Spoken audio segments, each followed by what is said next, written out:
जय जिया माता की। आज आप सभी सुनने जा रहे हैं जिया व्रत की पौराणिक कथा, जिसे जीवित पुत्री का व्रत या ज्योतिया व्रत कहते हैं। यह व्रत मातृत्व, त्याग और संतान की रक्षा का अद्भुत प्रतीक है। आइए श्रोताओं, जिया माता जी का स्मरण करते हुए इस कथा का आरंभ करते हैं। बहुत समय पहले की बात है। प्राचीन भारत में एक राजा हुआ करते थे, जिनका नाम था जीमूतवाहन। वे बड़े ही दयालु, परोपकारी और धर्मनिष्ठ थे। वे हमेशा दूसरों की भलाई में लगे रहते और प्रजा उन्हें देवतुल्य मानती थी। एक दिन वे वन में भ्रमण कर रहे थे। अचानक उनकी दृष्टि एक वृद्धा नागमाता पर पड़ी। वह जोर जोर से विलाप कर रही थी। उनके आंसू थम नहीं रहे थे। राजा ने करुणा भरे स्वर में पूछा, हे माता, आप क्यों रो रही हैं? आपके इस दुख का कारण क्या है? नागमाता ने रोते हुए उत्तर दिया, राजन, मैं नागवंश से हूँ। हमारी नियति बहुत दुखद है। प्रतिदिन गरुड़ देव हमारे एक नाग को भोजन स्वरूप ले जाते हैं। आज मेरे पुत्र की बारी है। मैं विवश होकर अपने लाल को मृत्यु के मुख में लेकर जा रही हूँ और इसी कारण मेरा हृदय बहुत ही व्याकुल और चिंतित है। यह सुनते ही राजा जीमूतवाहन का हृदय ममता और करुणा से भर उठा।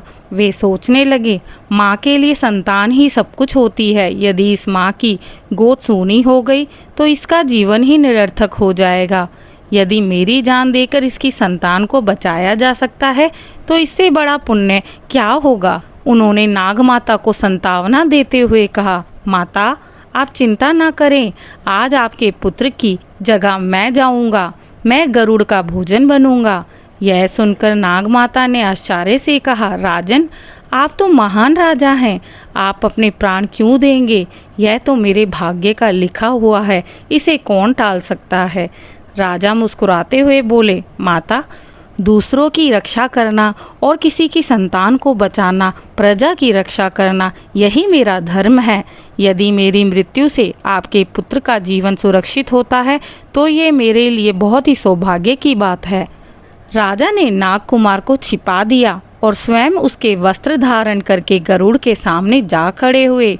गरुड़ ने देखा कि उसके भोजन के लिए कोई साधारण नाग नहीं, बल्कि एक मानव युक्त प्रस्तुत है।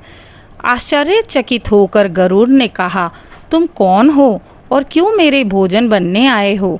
राजा ने शांत स्वर में उत्तर दिया, मैं राजा जीमूतवाहन हूँ। आज जिस नागकुमार की बारी थी उसकी जगह मैं स्वयं उपस्थित हुआ हूँ। मैं नहीं चाहता कि उसकी माँ अपनी संतान के बगैर रहे और उसकी आंखों के सामने उसे मरता हुआ देखे। गरुड़ यह सुनकर करुणामय द्रवित हो गया। उसने राजा का त्याग और करुणा को सुनकर उसकी प्रशंसा की और उससे कहा, राजन, तुमने तो मुझे ही मातृत्व का महत्व समझा दिया। आज से मैं प्रतिज्ञा करता हूँ कि अब कभी किसी नाग का वध ही नहीं करूँगा। इस प्रकार राजा जीमूतवाहन के महान त्याग से नागकुमार का जीवन बच गया और नागमाता की गोद उजड़ने से बच गई। इसी घटना के आधार पर यह मान्यता बनी कि जैसे जीमूतवाहन ने संतान की रक्षा की, वैसे ही जी माता उन माताओं की संतान की रक्षा करेंगी जो श्रद्धा से यह व्रत करती हैं। भक्तजनों, आज भी माताएं निर्जला रहकर ये व्रत करती हैं और अपनी संतान के दीर्घ जीवन, सुख, समृद्धि और हर संकट से रक्षा की कामना करती हैं। जिया माता की कृपा से हर माँ की संतान सुरक्षित और स्वस्थ रहे। जय जिया माता। याद रहे श्रोताओं, इस व्रत को रखने से संतान को लंबी आयु और अच्छे स्वास्थ्य की प्राप्ति होती है। अकाल मृत्यु से रक्षा होती है। बच्चों के सुख, समृद्धि और जीवन में आने वाले संकटों को दूर करने के लिए इस व्रत को रखा जाता है। घर में सुख, शांति और समृद्धि बनाए रखने के लिए भी यह व्रत फलदायी है।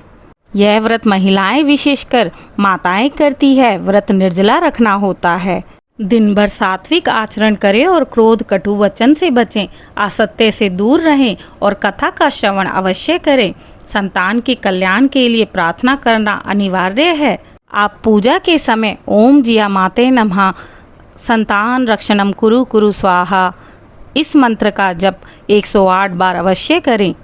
अगर आप सभी को आज की कथा पसंद आई हो तो इस प्रकार की और भी धार्मिक और आध्यात्मिक कथाओं को सुनने के लिए आपके अपने चैनल दिशा स्पिरिचुअल को लाइक शेयर सब्सक्राइब करें, अपने प्रियजनों से साझा करें और कमेंट में जिया माता की जय जरूर लिखें।